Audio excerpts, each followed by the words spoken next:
So let's talk about Vietnam. We started off in Hanoi. We took a 24-hour bus from Laos to Hanoi. And Hanoi is this big city in the northern tip of Vietnam. Okay, so one of the first things that we noticed when we got into Hanoi was that the traffic is out of control. There's 1,000 motorcyclists passing you at all times. I think that the ratio was about 10 bikes to 1 car. You really didn't see many cars at all though. It's just motorcyclists everywhere. And I don't know how they do it without dying, because none of them obey the road signs. And it looks like they're all doing head-on collisions with each other, but apparently they do this on a daily basis, so it seems to be normality for them. Checked into Vietnam Backpackers. Now, some people have told me that it's the greatest hostel in the world.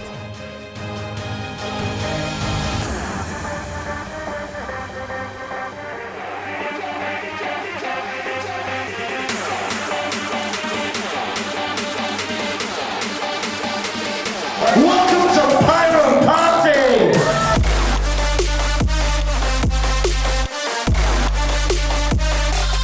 Check this out.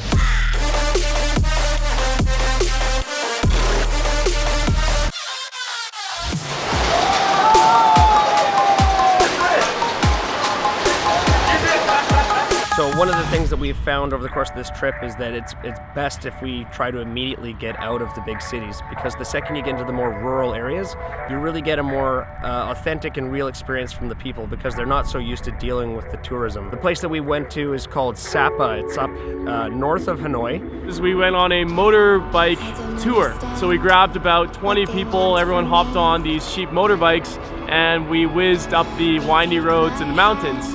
It was really rainy and slippery on the road. I turned a blind corner, and on the other side was a Vietnamese family, about 5 people on the motorbike. And I just slammed on the brakes, but the problem was that it was so slippery I still continued to slide. So I literally just took the bike to the ground and took a spill to not hurt this family. The girl who was on the back of my bike ended up having to get 3 stitches on her elbow, which I felt terrible about. But you know what? In the end, it could have been a lot worse. At that moment, I actually had been very thankful that something even worse did not happen. So what we did when we were up in Sapa is we arranged for a 2-day trek. It was a 24-kilometer trek in total, the first day being 17K. And this was on not much of a paved road, mostly just the back portions of rice fields, and actually on the rice terraces themselves.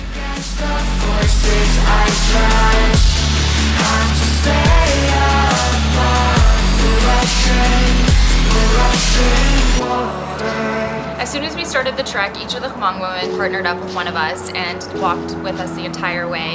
It was really funny because they were holding our hands and they were just chatting with us the whole way until we got to the next village. And you could just see us tourists struggling so much, wearing running shoes, having all the proper equipment, and they were just wearing sandals and trekking through the most slippery areas. I have no idea how their balance is so good.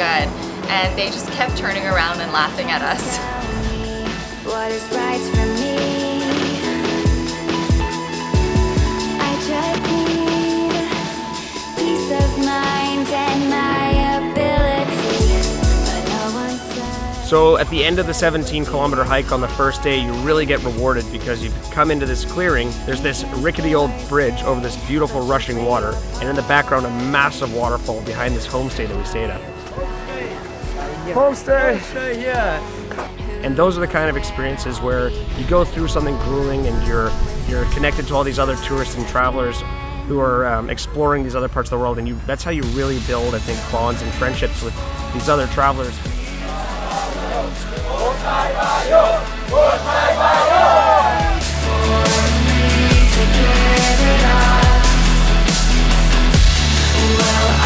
Our good friends at Vietnam Backpackers Hostel, they brought us down to their sister hostel, which is in a place called Hoi, and then they helped us do this 8-hour motorcycle ride from Hoi down to Hoi An.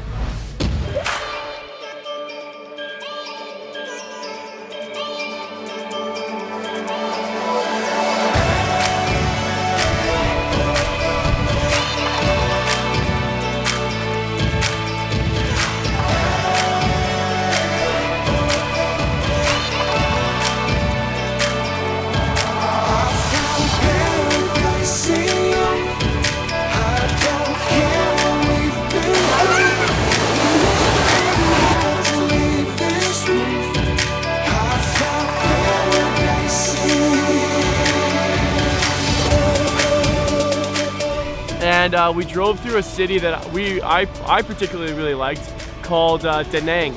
It reminded me of Miami, but in Vietnam, and there was no Westerners or backpackers around.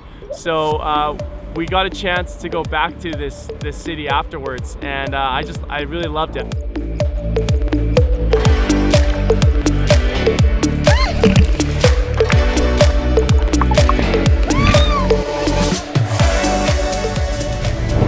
Monster Cat got in touch with us, so we took a flight over from Da Nang to Ho Chi Minh City for the Haywire and Zed show. It was such a blast, to say the least. My name is Mark. This is my first time here in Asia, let alone Vietnam. I'm so excited to be here. Thank you guys so much.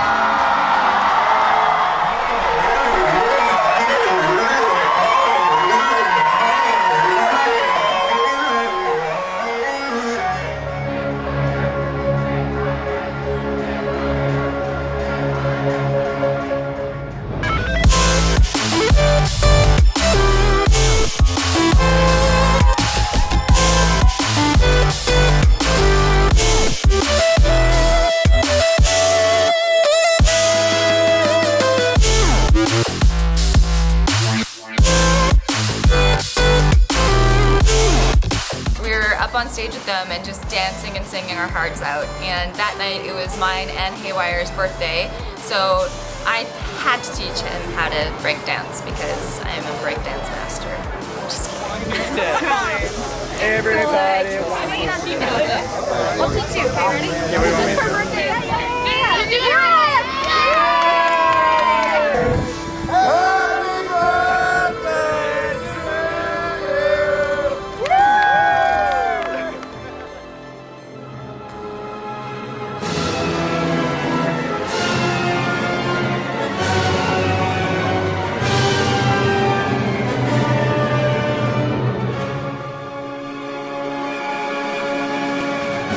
We're in Ho Chi Minh, and we're going to check out some war tunnels that the Vietnamese used against the French when it was a French colony, and now Viet Cong used it against the Americans in the Vietnam War, now called the American War, because we're in Vietnam.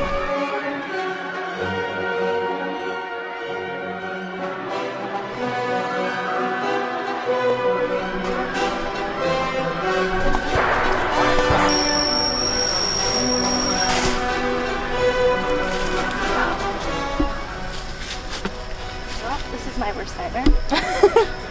Do I drop?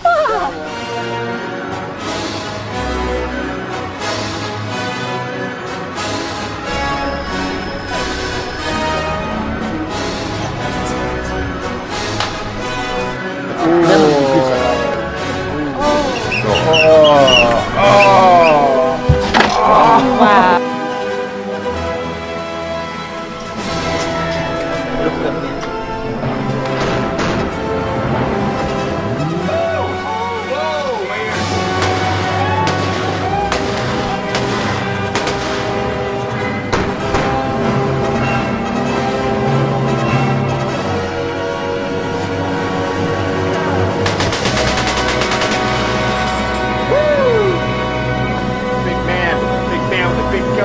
Yeah.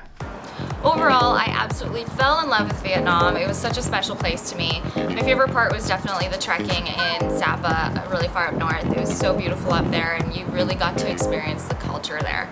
So thank you so much for your time, and now we're off to Cambodia. Let's go.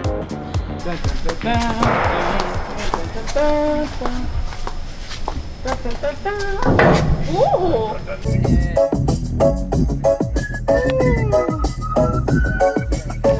All that she wants is another baby. She's gone tomorrow, and all that she wants is another baby. Hey.